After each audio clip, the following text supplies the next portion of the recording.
Oh my God, it's so much brighter. It hurts It's okay. my eyes. No, it's not. Yes, I can't it is. see. It's okay. Just I relax. can't really see. Just look into it so your eyes can get adjusted. Look into the light. Hey guys, we're the Texas. No. Hey guys, we're the Texas Real Estate Sisters. I'm Nathaly. I'm Magali, and this week we're going to talk about what you do after you get pre-approved and some things that you should keep in mind during the process. Stay tuned.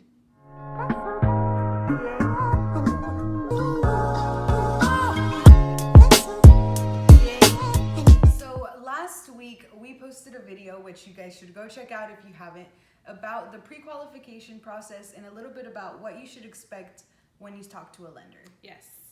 So at this point, you'll know what your numbers look like and what monthly payment you're comfortable with making. And here is where you tell your agent what are the most important things you're looking for in a home. Yeah, so you'll probably just get together with them again and go over that. And pretty much, I think it's easiest to make a list of the top 3 or 4 things that you think are most important in the home that you're looking for. And that can look different for everyone. Some people are looking for big yards. Some people are looking for a lot of entertaining space because they love to have parties. And other people are looking to make sure they have the right amount of bedrooms because they want their family to grow. Yeah.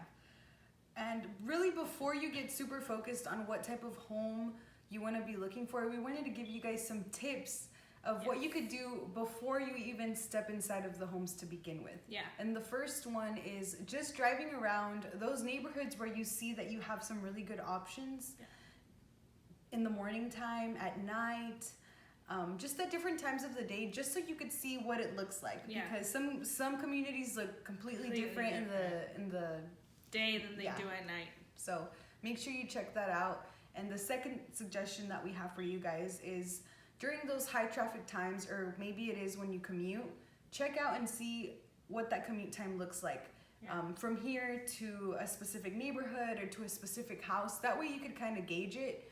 And most importantly, actually physically drive it. Yeah. If one, you know, That if you're really coming home is from the work, most important part. yeah, because it's different just looking at, oh, it says 45 minutes on Google Maps versus sitting in traffic for 45 minutes or an hour. Yeah. So that's important. For sure. And the other 2 things that people ask us about when they're looking in certain areas is what the school system looks like and what crime rate looks like. And that really, as a client, is really your due diligence to check those things to make sure that you're comfortable with whatever those statistics are.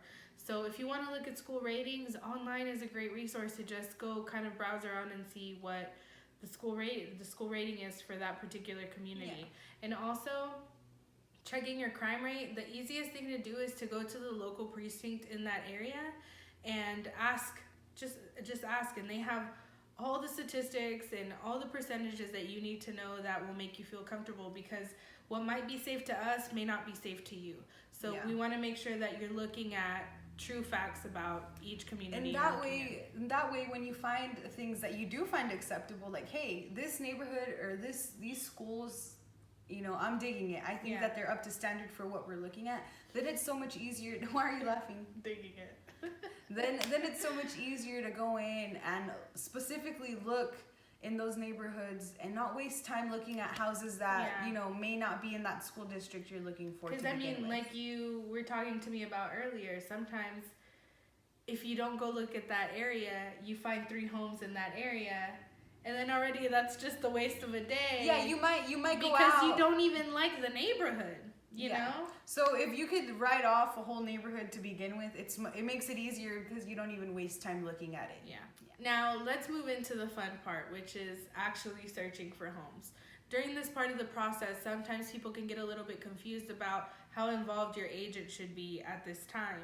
And really, you should be feeling like the damn Kim Kardashian of buying homes here, because your agent should be the one communicating with those people. Yeah, because at this point, they've probably set you up on a customized search for what type of home you're looking for, and you're probably getting updates daily, every few hours, depending on how your market is going. Yeah.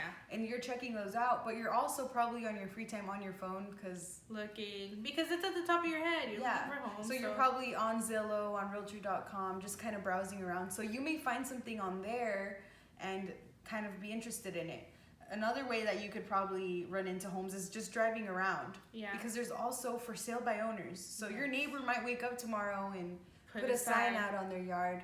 So there's for sale by owners, there's builders, you might just be driving around, you see a new community, and you're like, oh wow, this looks so cool, I want to go and check it out. Right. That's all fine, but just make sure you give your agent a call and let them know, hey, I want to go check out this builder. Maybe my next door neighbor's house went up for sale, I want to check it out.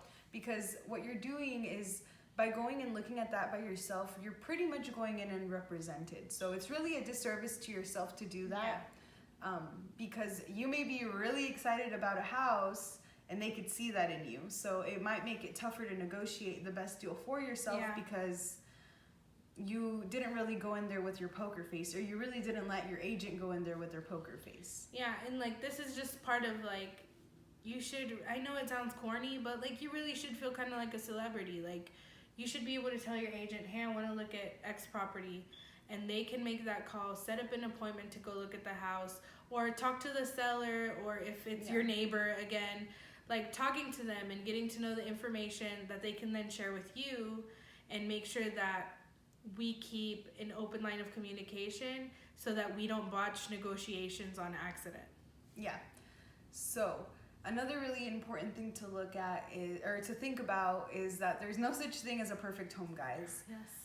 You're not going to find a home with every single little thing that you imagined that it would have. That's just not realistic, and I don't know. I feel like everybody should just be told that. Yeah. Once you start looking, you'll get a feel for what is a possibility for you and in your price point. Yeah, and just letting you guys know that will help you kind of go into the process realistically, so you're not immediately let down.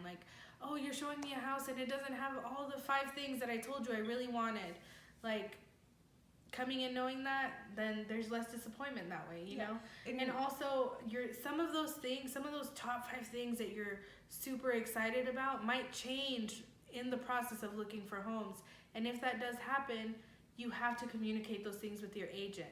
Yeah. So that they make sure they adjust the search that they have for you, and that you start looking at things that are the most important. Because if during the process you decide walk-in closet, you could waste a lot of time, and that also kind of brings us to what I was going to say about some people come in thinking that, I need to look at 100 homes before I make a decision. God, or it almost feels like, well, do I need to is there a safe number? Once I look at 15, I should be able to choose. Mm-hmm. No, guys, there's no answer, because some people might look at 10 and they'll find one. There's some people that might look at 3 or 4 and say, hey, this one fits. Yeah. This one hits almost everything. I love it. It's cute. This is it. So don't think that you have to look at a million homes either.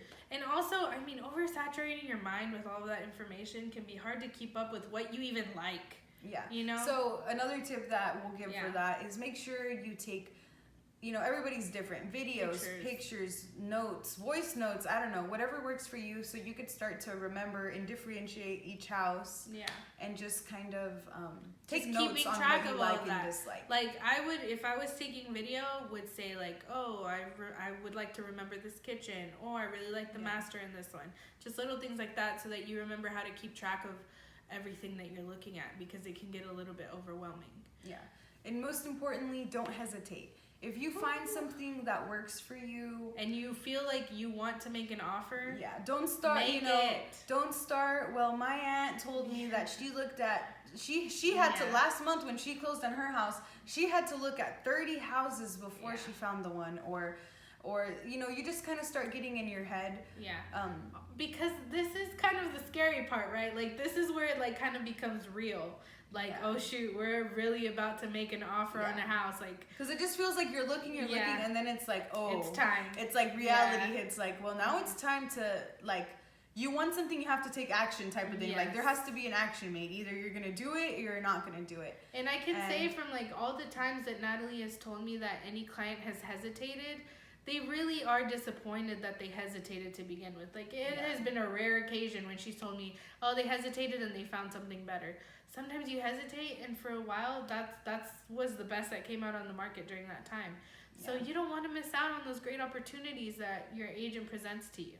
Yeah, because there's always going to be something, you know, there's homes coming on the market every day. So again, don't get stuck in that cycle of FOMO. Oh, I love this, but there's going to be something better. There will always be like, something. I could go buy new shoes right now and tomorrow, 10 seconds later, there's a newer pair. Like there's, it never ends, guys. Yeah. So don't get stuck in that, because I feel like that's where people get stuck, is kind of in that search process, because that's when you kind of figure out, like, am I serious about finding something? Yeah. Or am I being picky? Not to say that you shouldn't, you're not allowed to, or you shouldn't be specific with what you're looking for, what you're buying, because it is a big decision. There's a difference between like being specific about what you're looking for and not being realistic about what that looks like, you know? Yeah. So again, like looking at 1,000 houses, okay, we can look at 10,000 houses, and that still won't mean that you're gonna miss out on anything, or that you're not gonna make the best choice for you. Yeah. And again, it's a stepping stone. It's, you know, for most of you guys, your first home. Yeah. So it's not your forever home. You're not going to stay there forever. You're going to get to upgrade. That's the whole point about starting your journey of becoming a homeowner, is so you could do that. So. And this is always a better option to renting. Starting your first home, maybe it's not exactly what you thought it would be, but it is always a better option than it is to renting, and then just kind of continuing. Or to just wait and say, oh, well, I didn't have everything I wanted, so whatever. We'll sign another year lease, and we'll just wait longer, because, I mean, it's not like really... It's so easy to get caught in that cycle of, like, continually just talking yourself out of making this decision. Yeah. And it's not really, oh, you have to buy a home, but it really is just a better financial plan to go in that direction. So you can set yourself up for, you know, future success and moving into that dream home that you really want. So now when you're ready to make an offer, again, the scary part, we are here to make sure that we make the right offer to begin with. Yeah, and I'm sure that your agent at first might already have told you, oh, this is kind of how the process is going to go. But when you get there, guys, I already know how it is. You're probably like, what's going to happen next? What do I do? What do we do? What's next? Don't worry about it. They're going to guide you through that. There's no reason to feel confused. But at that point, like she said, we're going to make the best offer for you, and we're going to negotiate as hard as we can. That way we could finally get to the point to where we execute the contract and it's official. Because during this part right here, like, there's nothing is binding you. Mm-hmm. There is no, like, oh, final and ultimate thing that's happening. It's just you're making an offer. There might be other offers on the table that the seller is looking at, and they're going to figure out what the best option is. And this is where it gets into, like, a little bit of back and forth negotiating to see if your offer is the one they accept. Yeah. So that's why it's important, get an agent that I love negotiating for clients. Even if clients have money, you know, you could have a bunch of cash and you could be good and you could afford all your closing costs. I'm still going to be like, no, my clients need money. I don't care. If I could get you guys a few $1,000s, that way you could buy some new furniture, or you could just be comfortable for the next few months, I'm going to do that. So and it just, to me, it makes no sense. Like any agent that can. You don't want to leave any money on the table for your client. And that's really our job and our responsibility, to do the best negotiation that we can so that you come out with the best option possible when it comes to and those negotiation tactics all vary on what type of deal it is. Each deal, not, you know, deals, there's no deal that's the same. Yeah. So, you know, one person may tell you, oh, well, this is how it went for me. That's just how it went for them. That doesn't mean that that's exactly how it's going to go for you. And I mean, a lot of times people aren't even telling you. They're telling you what fairy tale they've come up with that was perfect for them. But sometimes people don't tell you that they didn't have cash, you know, to be able to. Or they may tell you like, well, this is my monthly payment. I got a great deal, but then nothing is an escrow, so their taxes aren't included in there. So he's over here telling you like, oh, I got a great deal. I got this and so. But he's not looking at, you know, they're not looking at the whole picture. Don't listen to everybody else and what's going on with everybody else. Just focus on making the best decision for yourself. Yes. So just continue to watch our mini-series. This is the second video, and next week we'll have our third. Again, go watch our lending video if you didn't watch it last week, so you can kind of get an idea, if you haven't already bought a home, what your interaction with the lender will look like and what to expect. And also make sure we're going to be having a live this week with the lender. So we'll be posting a little bit more information on our social medias about when and where that's going to happen. Or not where. I mean, you guys, you know where you're going to be. We don't want you to follow us You're going to be on your phone. That's where you're going to be. You're going to be on your phone, but when we're going to go live. But again, send us the questions, send us the DMs about, anything that comes to your mind